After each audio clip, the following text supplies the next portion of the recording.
To see those monkeys from those African countries.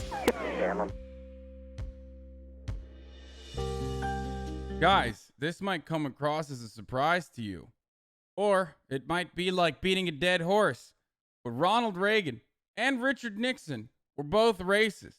Now, newly unearthed tapes that show the conversation between Ronald Reagan and Richard Nixon is going to prove additional evidence for this matter, as if you actually needed it. I'm going to play the tape really quickly, and then after that, I'm going to go through Ronald Reagan's track record and why it's preposterous to even have to see this kind of proof to know that he was actually, without a doubt, absolutely racist. All right, let's take a look. These are the National Archives that released audio of Ronald Reagan using racist language where he called African diplomats monkeys. Last night, I tell you, to watch that thing on television as I did. Yeah. To see those monkeys from those African countries. Damn them, they're still uncomfortable wearing shoes.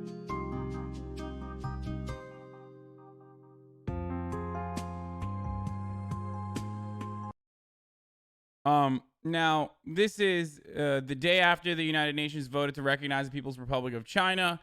And Ronald Reagan at the time is the California governor, and he phones President Richard Nixon at the White House and vents his frustrations at the delegates who had sided against the United States by calling them monkeys who were uncomfortable wearing shoes. And you can hear Nixon giving a huge laugh there as well.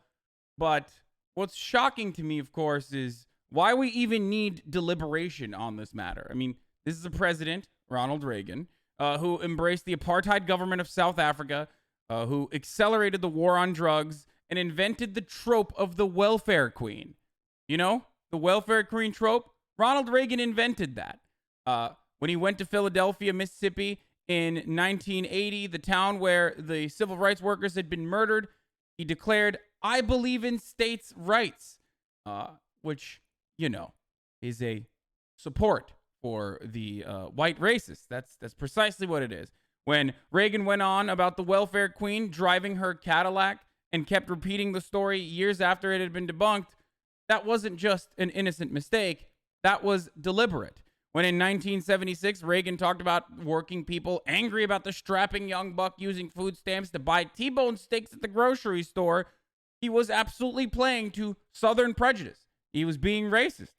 After all of this, Reagan is still the person who declared in 1980 that the Voting Rights Act had been humiliating to the South.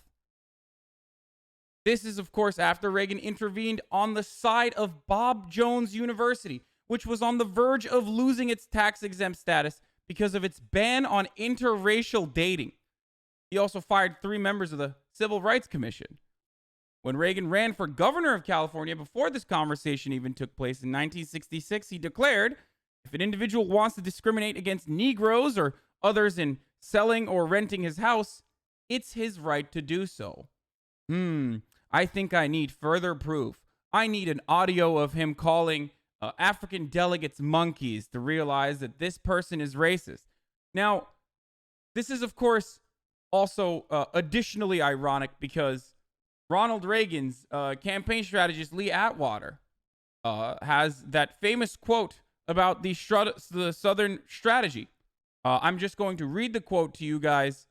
I use it quite frequently in my videos. You probably have seen it before. He's a key operative, okay? In Reagan's victories, he worked with segregationists in the South. I'm talking about Lee Atwater still. This was a quote. You start out in 1954 by saying N-word, N-word, N-word, which is the N-word with a hard R. By 68, you can't say N-word. That hurts you. It backfires. So you say stuff like forced busing, states' rights, and all that stuff. You're getting so abstract now, you're talking about cutting taxes, and all these things you're talking about are totally economic things, and a byproduct of them is blacks get hurt worse than whites. And subconsciously, maybe that is part of it. I'm not saying that. But I'm saying that if it is getting that abstract and that coded, that we are doing away with the racial problem one way or another. You follow me? Because obviously sitting around saying we want to cut taxes and we want to cut this is much more abstract than even the busing thing, and a hell of a lot more abstract than N-word, N-word. So anyway, you look at it, race is coming on the back burner. Now this is significant because, like I said, this is literally Reagan's strategy. And at the time, plenty of people pointed this out. As if you needed to even point this out, you could just look at his policies and his opinions and the things that he had done, some of which I just mentioned earlier. But the reason why I'm frustrated, the reason why even this won't prove that Reagan was racist for so many people is because they also hold on to the same beliefs.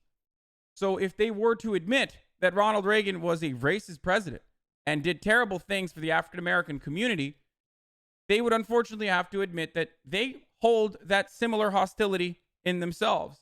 And that's precisely why we try to preserve and whitewash history. That's precisely why we try to preserve the legacy of American presidents without an accurate analysis of all of the things that they have done. I say we should probably stop and actually learn from our mistakes in the past. Anyway, I'm Hasan Piker. If you like this video, please share it with your friends and leave your thoughts in the comments below. Do you think Reagan is racist? And this has been The Breakdown.